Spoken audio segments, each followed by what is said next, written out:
to Oh, That's Fucking Adorable, the series where I break down terrible things that have happened in my career so you don't replicate the exact same result that I did. So you learn from these lessons.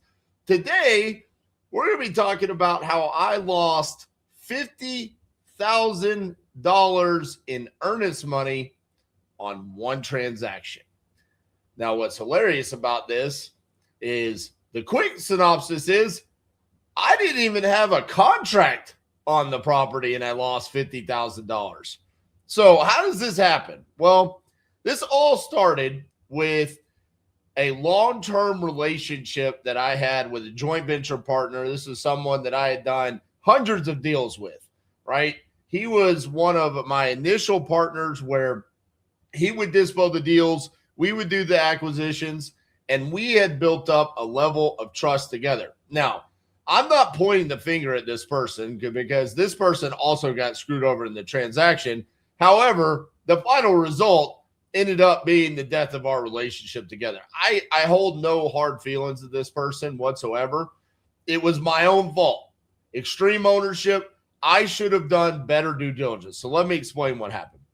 This JV partner went out and got a large apartment complex under contract in Tulsa, Oklahoma.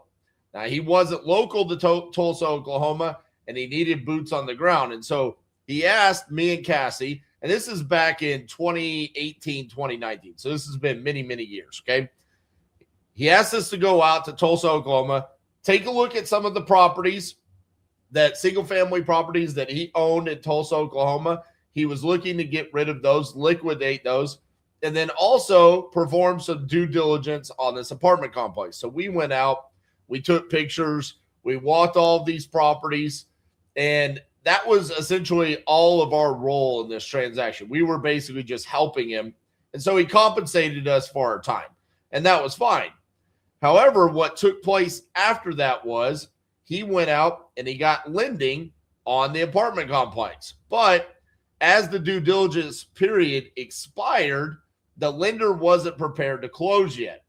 And so the seller said the only way that I will extend the closing date is if you put down $50,000 non-refundable earnest money. So this JV partner reached out to me and Cassie because he knew at the time we had access to plenty of capital, other people's money, our own money. And he reached out and he said, hey, listen, this is my situation. Is there any way if I brought you in for a small piece of this transaction, this deal that I'm going to be taking down, I'm going to be holding for a while, if you could bring this $50,000 non-refundable, I've already got the lender lined up.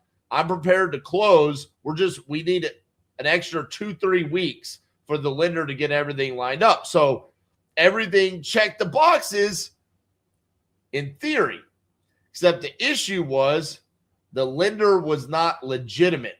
And I did not do my due diligence. And this is how quickly, if you just willy-nilly stuff and you don't do your due diligence and you don't protect yourself in real estate investing, you can lose your rear. And that's what happened on this deal right here. I trusted the JV partner. I trusted that he had already appropriately vetted out this lender on this transaction. And so I reached out and I asked one of my private money lenders, hey, can you give me $50,000 and I'll turn around and I'll give you $55,000 once this closes. Well, it was a no-brainer for that private money lender, right? I'm going to turn around and I'm going to get 10% on my money in just a couple of weeks. Absolutely. Let's do it.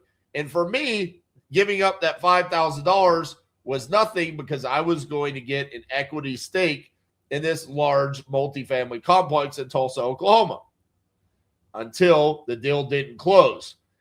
Once that closing date expired, contract was terminated, $50,000 was taken by the seller, and we were booted out of the deal. Now, there was a lot of back and forth between this lender, but point blank, this lender was not legitimate. They were a scammer.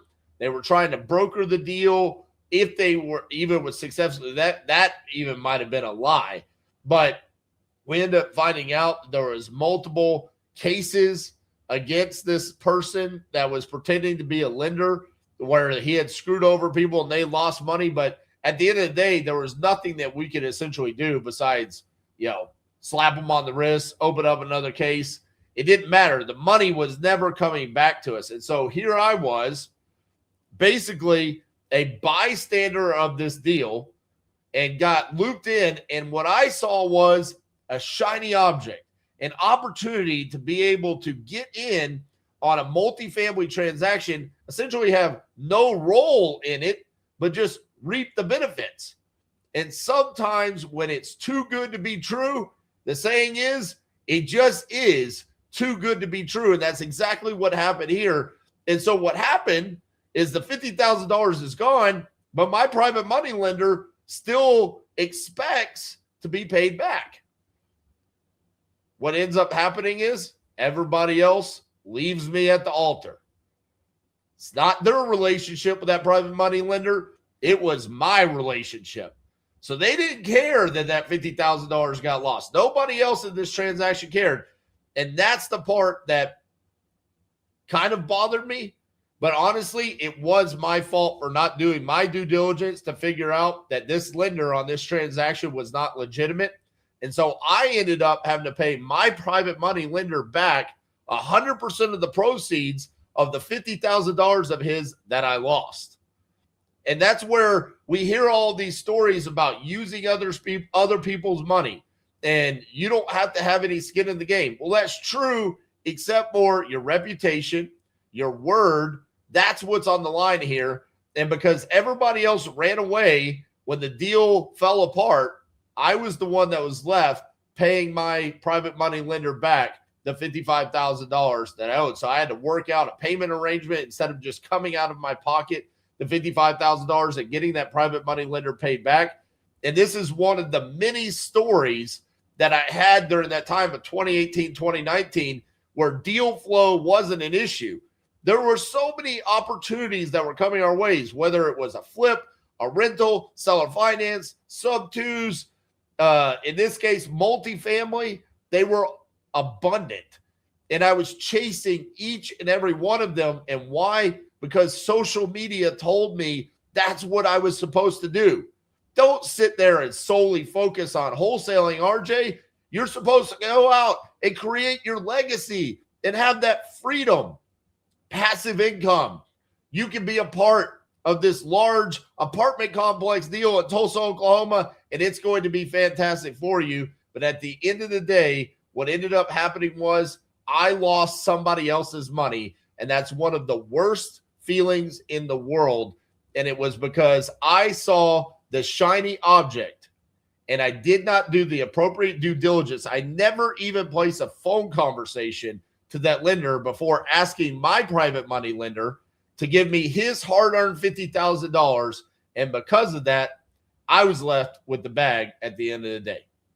So that's how I lost $50,000 earnest money on a transaction that I never even had a signed contract. And yes, could I have gone after people? Could I have sued them? Could I have written demand letters? Absolutely.